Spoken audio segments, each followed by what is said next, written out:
September 11th was his second day on the job at the World Trade Center. Surviving that day changed not just his future, but also his brother's. For many, there was so much loss that day. It definitely was, but for the Saleh family, escaping from the World Trade Center meant a new chance at life for two Dearborn brothers. Sandra Ali has their story.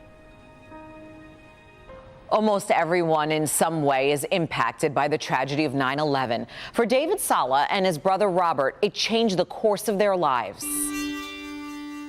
They are grandsons of Lebanese immigrants. There's a lot of chaos on the ground. One of the darkest days in American history transformed David Saleh and his brother Robert. Seeing this second jet come crashing into the second tower. What is going on? For David, it was his second day of training for a new job. Just sitting in front of that window, kind of admiring everything. He was on the 61st floor of the South Tower that day, admiring the view of the Statue of Liberty. I seen the fireball, I heard like a thump, and just debris flying around. There was a lot of confusion at first. Everyone was urged to stay calm and stay in their offices, but David says his instinct told him to run. It was like if you ever seen like a movie where there was a backdraft of something where it kind of kicked out a flame and just came firing across. That's exactly what it was like. He grabbed his things and headed for a stairwell. David says it felt like everything was in slow motion. They were rerouting us because they didn't want any debris or bodies falling on us. So you went down 61 flights. Correct. And then what? Ran like Forrest Gump. He finally reached the 24th floor when he felt the United Airlines plane hit the tower above him. There was a sense of urgency, but it was very orderly. So it was a lot of fear.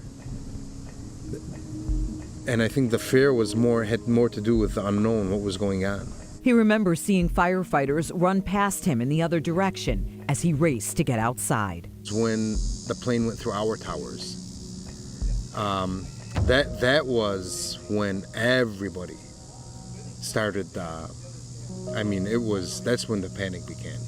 Because it tossed us around, it was shaking, the building started swaying. He ran for many blocks before eventually finding a phone to call his family. Minutes later, David watched the South Tower collapse. I was several blocks away and kind of sitting on a bench, just watching. So when it came down, I just got up and walked back to my room.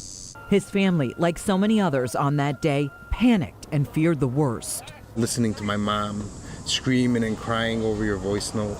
You know, if you ever want to know what your mom sounds like, if she thinks you're dead, that was horrific. That was a very horrifying sound to me.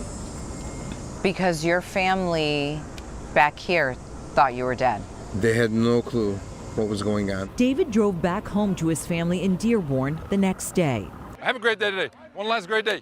Robert told his family David's terrifying ordeal was the moment that transformed him, inspiring him to pursue his own dreams. And watch your tape. After September 11th, Robert left the banking job he had just taken and decided to pursue his passion for football. Robert and David both played football growing up, like their dad, Sam. After several stops crisscrossing the country, Robert is now the first Muslim head coach in NFL history, working for the New York Jets. Now, 2 decades later, David says on some days it's as if time stands still. Some memories are very vivid, and others continue to haunt him. So there's still memories that come up, you know, whether it's in a stairwell, whether it be looking at somebody eye to eye. It's taught me how to reflect. It's more meaningful, my reflection, I feel like. So there's certain things that you come away with that I never had. David says he plans to take the day off on 9/11 like he always does and use it as a day to reflect and pray for all the families.